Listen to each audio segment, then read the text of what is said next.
Segundo día del triduo, 31 de octubre. Me cuesta, pero bueno. Bueno, chicos, seguimos con el tema hoy. Hoy nos toca Iglesia Purgante. Dígame usted, Ana María le tiene ganas de decirme algo. Bueno, la iglesia es lo que nos toca pasar, ¿viste? Al alma nuestra, ¿viste? Antes de llegar al cielo, digamos. Hay que pasar por todo esto que es una purificación. Muy bien. ¿Y por qué? Ahora te pregunto, a ver.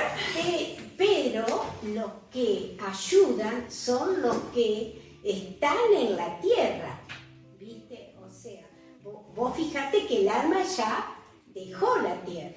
Sí. O sea, el que está en el purgatorio ya no puede hacer nada por sí. Claro, exacto. Ahora, ¿vos por qué decís que está en purgatorio si Jesús ya nos redimió? ¿Por qué tenemos que pasar por el purgatorio?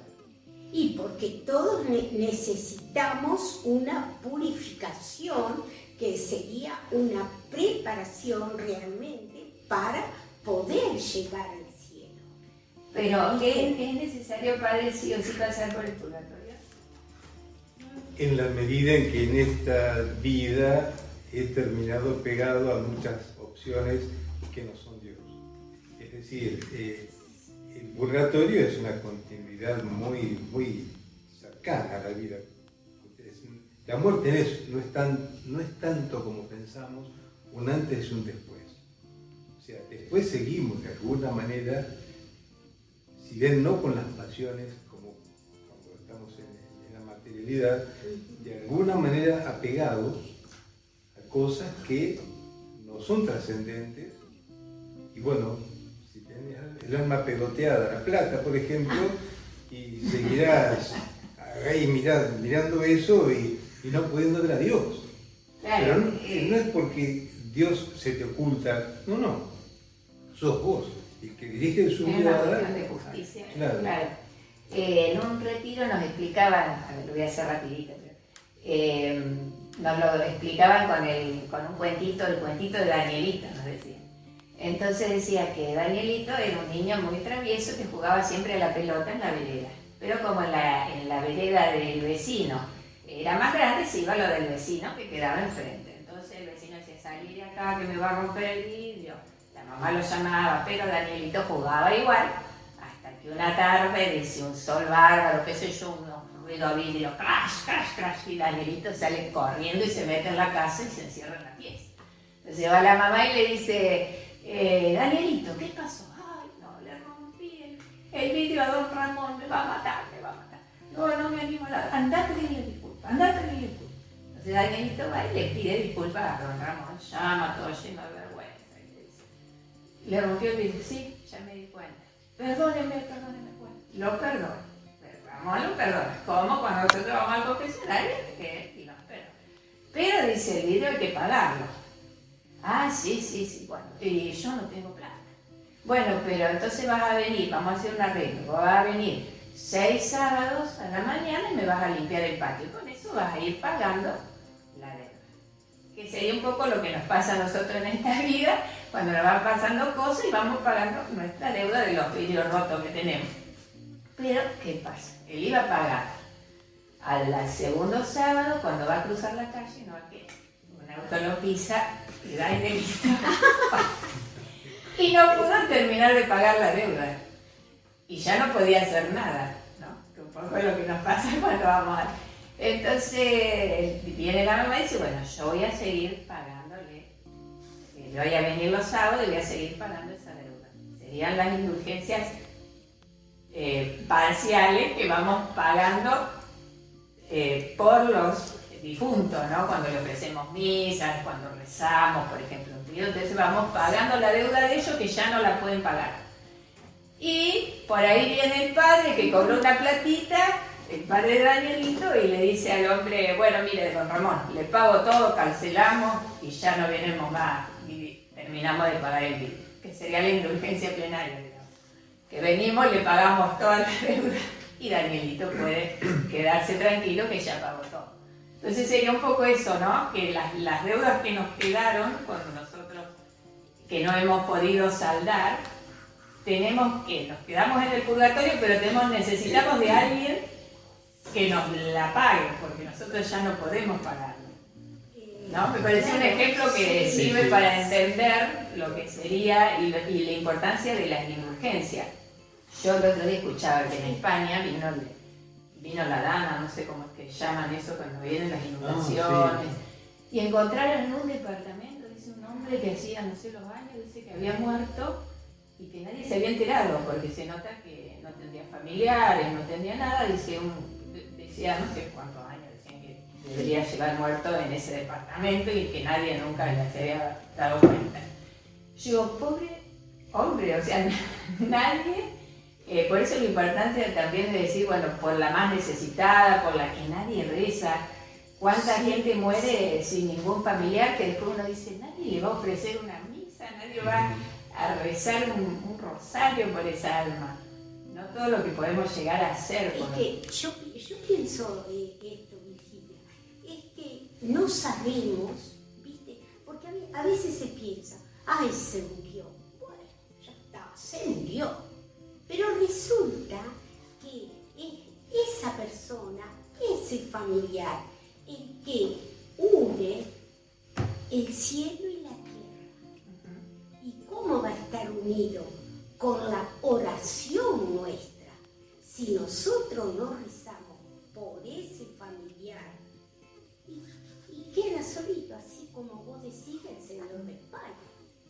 ¿Viste? Entonces es importante, necesario, rezar por los que se fueron. Ellos van a ser por nosotros, ¿viste? Y nosotros por ellos. Sí. Eso,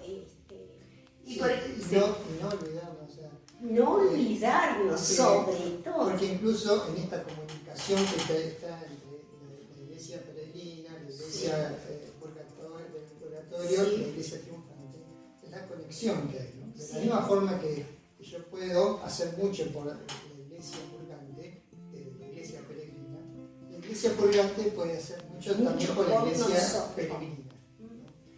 Y Dios tiene en cuenta eso también, porque a la hora que nosotros estemos en la purgante, si es que estamos ahí y no llegamos directo a la triunfante, Dios también va a aplicar ese criterio que nosotros tuvimos con ellos. Si nosotros nos acordamos de ello, va a decir, bueno, todas estas oraciones vos te las merecés porque vos estuviste trabajando con la iglesia purgante, ¿no?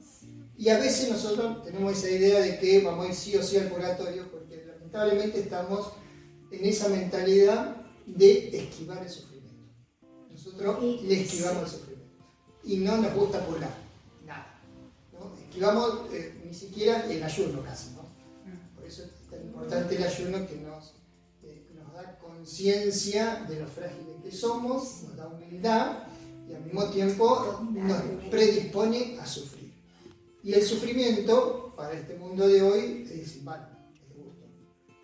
Entonces, no se entiende el sufrir, al contrario. Por eso, hace pocos días que aprobaron la eutanasia en Uruguay. Mira. Bueno, no tiene sentido. Somos como los animalitos, ¿no? Los animalitos sí hay que tratar de salvarlos, parece. Eso no importa. Pero el ser humano que no sufra. Que no sufra. En el animal sí lo sacrificamos porque no tiene sentido el sufrimiento. Si está sufriendo, ¿para qué? Pero el ser humano, el sufrimiento es purgante. Realmente nos pone de cabeza en el paraíso. Y como justamente el que da sentido a todo el sufrimiento humano es el paraíso. Cuando nos olvidamos de la zanahoria final, directamente todo el resto no tiene sentido. ¿Para qué sufrir? ¿Para qué trabajar? ¿Para qué esforzarme? ¿Para qué servir a los demás? ¿Para qué humillarme? ¿Para qué? Claro. ¿Para qué? No tiene sentido todo. Si perdés de vista el final, no tiene sentido. Entonces, justamente, todos realmente, como esquivamos el sufrimiento, no, porque estoy cansado, no quiero levantarme temprano, no quiero, me tengo que levantar, tengo que aguantar que no aguanto, aquel que me habla de allá, ahora me viene a pedir esto, y todo eso, ¿para qué? ¿No? Y no tomo conciencia, entonces claro, a mí me queda en la conciencia que yo, todo eso lo he usado para purgar, realmente, desapegarme de las cosas de la tierra y ya ponerme de cabeza en el cielo, no las hice, ¿no? Entonces realmente si no las hago acá, las tengo que hacer después. En algún momento las tengo que hacer en mi camino hacia el paraíso. Sí. Y sí. Porque el tema del sufrimiento no es salvador por sí mismo, sino la actitud que lo tengo frente a todo. Si lo uso o no. De aceptación obediente como Jesús en la cruz. Ahora, porque si no el mismo sufrimiento me puede ser más vivo, más avinagrado, más y justamente el esfuerzo ofrecido a Dios, ¿no? Claro. Por eso, si yo lo voy a sufrir igual, claro. o sea, incluso yo lo voy a sufrir igual, porque a veces, bueno, yo lo puedo evitar el sufrimiento, pero cuando lo voy a sufrir igual, desaprovechar esa oportunidad de ponerlo como tributo para llegar al paraíso es realmente insólito. Es insólito. Y lo de Pablo, completo en mi carne lo que falta al sacrificio de Cristo, ¿no? Es unirme a Él en una forma de comunión muy profunda. Así que bueno, en este año jubilar, donde podemos incluso ganar indulgencia, una plenaria por día, porque el templo es templo jubilar, ¿no es cierto, Padre? O sea que si somos caritativos con nuestras almas del purgatorio, todos los días podremos ganar una indulgencia plenaria por ellos, para tenerlo en cuenta. Y si no cumplimos todos los requisitos que vos decías, aunque sean indulgencias parciales, pero les vamos aliviando el camino que ellos tienen, o sea que es un acto de gran caridad. Incluso ofrecer indulgencia plenaria por algún enemigo nuestro, ese que no bancamos, debe tener un valor enorme. Así que aquel que esté en el purgatorio y que haya sido enemigo nuestro y nosotros le ofrecemos una indulgencia plenaria, no sé, me parece que estaría muy bueno también. Para nosotros. Siempre con interés asqueroso.